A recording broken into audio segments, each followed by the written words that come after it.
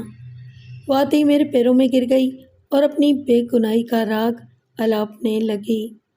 میں نے پوچھا، ماسی لطیفہ، تمہیں کسی نے مارا تو نہیں؟ مارا تو نہیں پتر، پر مجھ بے گناہ کو یہاں کیوں لایا گیا ہے؟ میں نے کیا قصور کیا ہے؟ ماسی، اگر تو چپ نہیں رہے گی تو پھر ہم تجھے مار بھی سکتے ہیں، میں نے کہا، اس لیے آرام سے میری بات سن۔ اگر تو نے سچ سچ سب کچھ بتا دیا تو پھر میں تیرے لیے کوئی سہل راستہ سوچوں گا، ورنہ تو اس تھانے سے باہر نہیں جا سکے گی۔ میں نے تھوڑا سا جھوٹ کا سہارا لیا۔ یہ نہ سمجھنا کہ ہمیں کچھ پتہ نہیں ہے، سعید الدین نے اپنے ایک دوست کو ساری بات بتا دی تھی۔ اب میں تمہارے منہ سے سارا قصہ سننا چاہتا ہوں۔ تھوڑی دیر کے بعد وہ سیدھے راستے پر آ گئی۔ اس نے بتایا کہ 8-9 مہینے پہلے وہ شہر آئی تھی اور فرید الدین کے گھر ٹھہری تھی۔ سعید الدین نے کسی تقریب میں فہمیدہ کو دیکھا تھا اور اس پر دیوانہ وار عاشق ہو گیا تھا۔ اسے یہ بھی معلوم ہو گیا تھا کہ فہمیدہ کی منصور علی سے منگنی ہو چکی ہے، تاہم وہ کسی ترکیب سے یہ منگنی توڑنا چاہتا تھا۔ جب اسے پتہ چلا کہ ماسی لطیفہ منصور علی کی دائی ہے تو اس کے ذہن میں ایک ترکیب آئی۔ ماسی لطیفہ نے مجھے بتایا کہ سعید الدین اسے علیحدگی میں لے گیا اور کہا، ماسی لطیفہ، تمہارے گاؤں میں ایک لڑکی فہمیدہ رہتی ہے، چودھری امداد علی کی بیٹی۔ یہ لوگ ہمارے رشتہ دار بھی ہیں۔ میں اس لڑکی سے شادی کرنا چاہتا ہوں، تم کوئی ترکیب نکالو۔ ماسی لطیفہ نے اسے جواب دیا، فہمیدہ کی تو اپنے تایا کے بیٹے منصور علی سے منگنی ہو چکی ہے۔ یہ تو مجھے بھی معلوم ہے، سعید الدین نے کہا، کوئی ایسا ہیلا کرو کہ کسی طرح منگنی ٹوٹ جائے۔ ماسی لطیفہ نے غصے سے کہا، لو، مجھے کیا ضرورت پڑی ہے ہیلے بہانے کرنے کی؟ مجھے کتنی نفلوں کا ثواب ہوگا؟ سعید الدین نے چالاکی سے کہا، تمہیں 1000 روپے کا ثواب ہوگا۔ ماسی لطیفہ نے کانوں کو ہاتھ لگاتے ہوئے کہا، توبہ توبہ، یہ کیا کہہ رہے ہو تم؟ سعید الدین نے اسے سمجھاتے ہوئے کہا، کام بہت آسان ہے، تم گاؤں میں یہ مشہور کر دو کہ منصور علی فہمیدہ کی ماں کا دودھ پی چکا ہے۔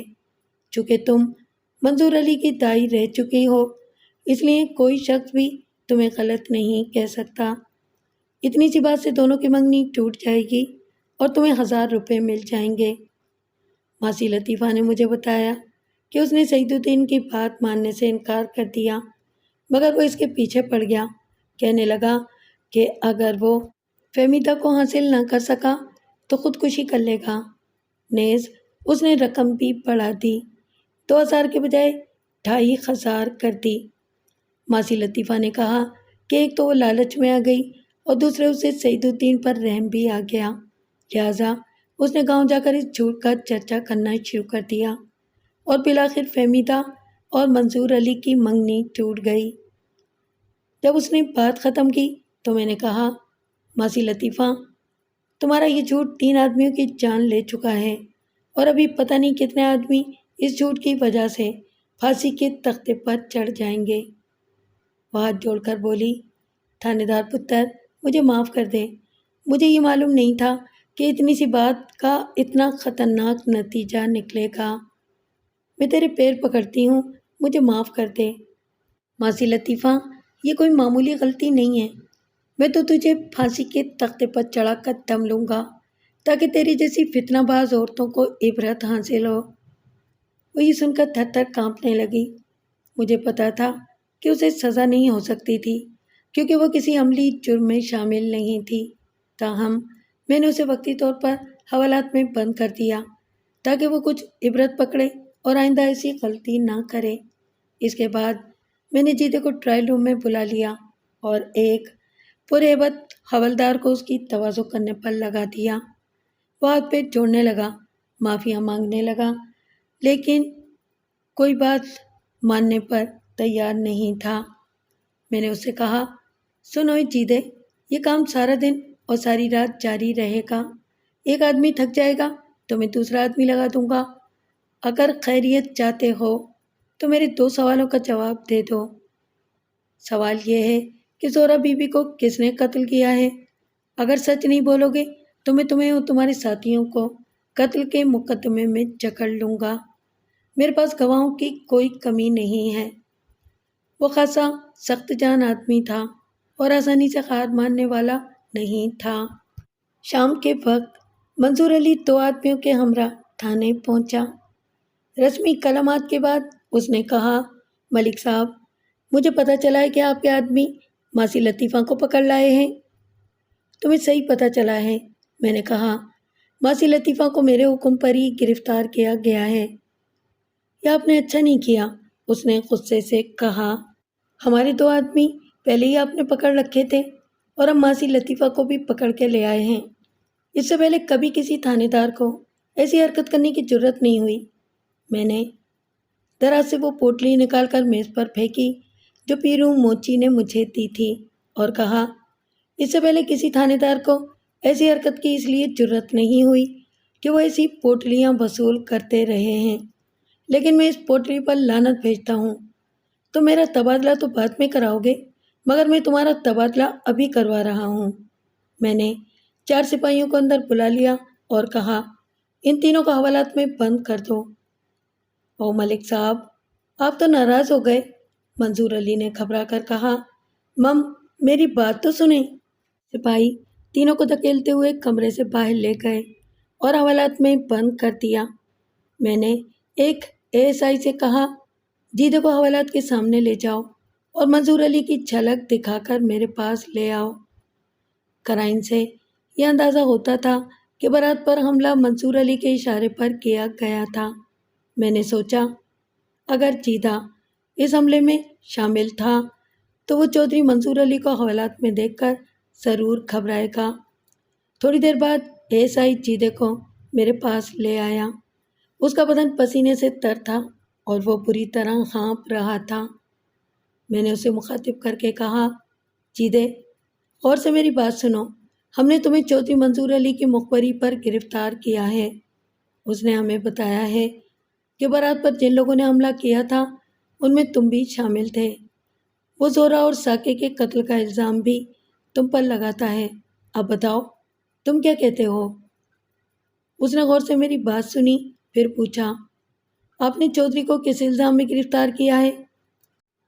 چودھری کو ہم نے اس لیے گرفتار کیا ہے کہ سعید الدین کے قتل اور برات پر حملے کا منصوبہ اسی نے بنایا تھا۔ اب وہ اپنی گردن بچانے کے لیے سارا الزام تم لوگوں کے ساتھ تھوپ رہا ہے۔ اس نے تمہارے علاوہ تمہارے ان ساتھیوں کے نام بھی لکھوائے ہیں۔ میں نے دراز سے فہرست نکالی اور جیدے کو نام پڑھ کر سنائے۔ اس کی خود اعتمادی آہستہ آہستہ ٹوٹتی چلی گئی۔ ہاتھ جوڑ کر بولا، ملک صاحب، میں خدا کو حاضر و ناظر جان کر کہتا ہوں کہ میں نے کسی کو قتل نہیں کیا۔ ٹھیک ہے، میں تمہاری یہ بات مان لیتا ہوں، باقی بات بھی بتاؤ،